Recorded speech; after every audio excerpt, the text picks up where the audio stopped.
I'm Daemonxel, and we're back right now with the latest Dev Q&A questions. Yes, I know we didn't talk about it last week, but so many others did. These are fresh off the presses. Let's talk about it. Let's see what kind of questions were answered, and let's get into it. But first, as always, if you can tag that subscribe button, ring that bell, share and like the video, then you're going to stay up to date with everything I do here on the channel. Let's get right into it. These are the weekly developer Q&A questions for November 8th through November 14th. The first question reads, and it's a long one.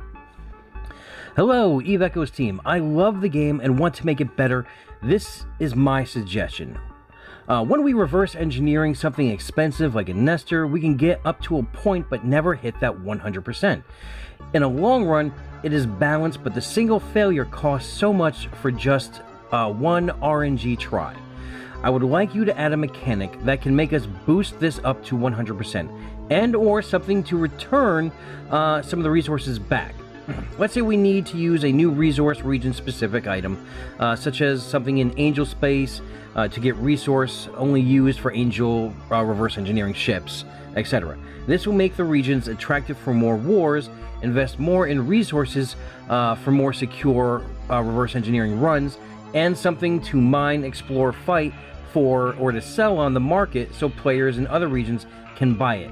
Thanks in advance.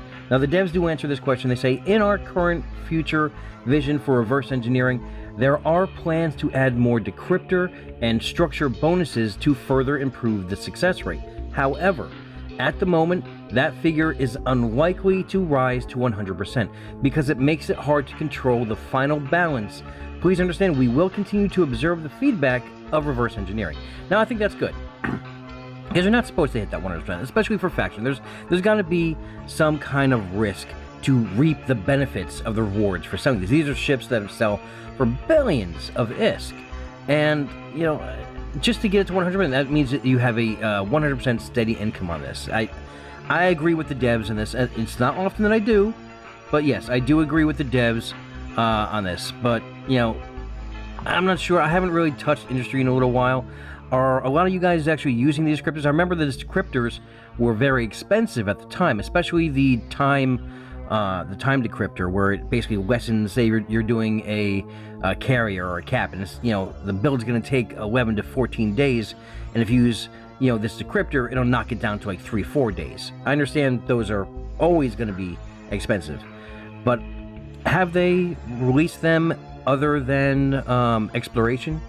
Because I know exploration does need some love, and I remember I spent hours on exploration and never even got one of those.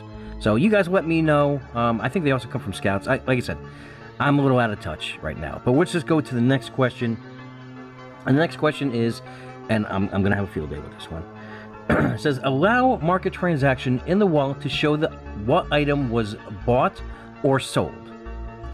The answer was, we will try to add order records to market transactions in the future. Actually, we have a plan to add a order records function to allow pilots that could check their previous market transactions. We believe such a record is beneficial to improving the experience of trading in the market. However, this function is still under discussion and we can't commit to a launch date at this time. Well, I don't know how well that's going to happen because it's been, we're going into 3 years now, and we have not even had records for the previous 24 hours on the marketplace.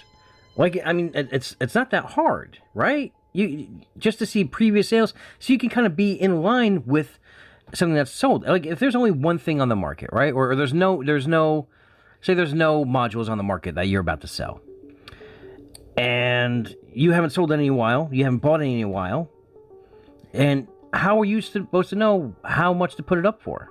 Obviously, you're going to use your street smarts and everything else, but I always liked, when I used to do trading, was knowing what a item was been selling for in a previous 24-hour period. Especially, it's going to help traders, because then you could pick it up. You know, you might see, okay, you know what, over in Amar, I know a lot of people don't use the Amar trading citadel for that, but, you know, just saying, hypothetically, you see in Amar that they've been trading frequently for about 5% higher than what's selling in Jita. I know, this is, I can feel the comments already being typed. I know that's not going to happen. I'm just saying that information would be valuable to have. Let's move on to the third one, and this one is actually pretty funny. Now, the person who submitted this one not only added a suggestion, but also, already knowing the answer to this question, he wanted to ask this question to alert others as a public service announcement so that the devs would tell them exactly what happens. So, it reads off like this. Suggestion: when, if ammunition types get added, make the acquisition of the ammunition for different weapons have a difficulty inversely proportional to how common the weapon is used, i.e. unprocessed noble glass as ammunition for decomposers. Now, this is where he sneaks a question in. What happens to a ship if its player logs out while in nihilist space? The answer is meant as a public service announcement since I found out the hard way.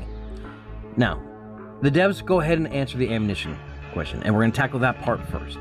He goes, about the advice on ammunition, we have no such plans at the moment, but we will have an internal discussion to explore the feasibility. Now, I don't know how many other beta players are out there have been playing this game since launch, but on their Trello map when the game launched, they had ammunition. They wanted to add ammunition way back in the day when the game launched, and now they're saying, we have no such plans of this. We never talked about this. Bullshit! You had the shit on your goddamn Trello roadmap. And the devs go further in on this, not on the ammunition, but they troll the player. They go like this for the second part of the question. He goes, on the other hand, the situations of different nihilist spaces are also different when you try to log out in nihilist space. Capsuleers are welcome to try it themselves if necessary. They don't answer the question. They don't. They just, oh no, you guys go ahead and try it. Go ahead, find out what happens. Go ahead, just go do it yourselves. So, Cloud is definitely rickrolling here. All right, last question. Could we have more variety, like alternative fittings, or more ships like Guardian, Destroyers, Logi frigates in faction war games? Their readback: in the future, more different fittings will be gradually added for Capsuleers to choose from. Of course, we would also like to have more saved fittings. Who doesn't love these cool fittings of our ships? That could be more. In the future, we could say that more different fittings will be gradually added for Capsuleers to choose from, but don't hold your breath. You know what I mean? Really. They've been saying for, over 6 months that they were bringing back, I think it was like DDR reflections, that other portion of faction war games that were really fun, where you could take your own ships in, but, you know, just keep spinning that. Now, I don't mean to bash on the devs, but I am going to call them out on their bullshit when they put it out there, like the ammunition. Come on, please, guys. I'm gonna see if I can find the screenshot somewhere in my cache of screenshots over the last 2 years to show that it was on the roadmap. And like again, and with the war games, again, just don't hold your breath. We're gonna have the new faction war games come out. I think it actually launches today, where it's the bring back of the capitals. Where I think you each round you get a new module you can add to it. So those who haven't played with caps before can get a feel for it. However, be careful, because you're gonna be going into this new faction warfare section with cap pilots with skills in those slots. Last time it was out, caps weren't around. They didn't have the cap skills. Now they have the cap skills, so you're about to get wrecked if you don't have them. So those were the questions for this week. I'll hit you guys back later with some more news. Anyway, have a great week. Have a great weekend. Fly safe. And remember, you're always one vision, one purpose,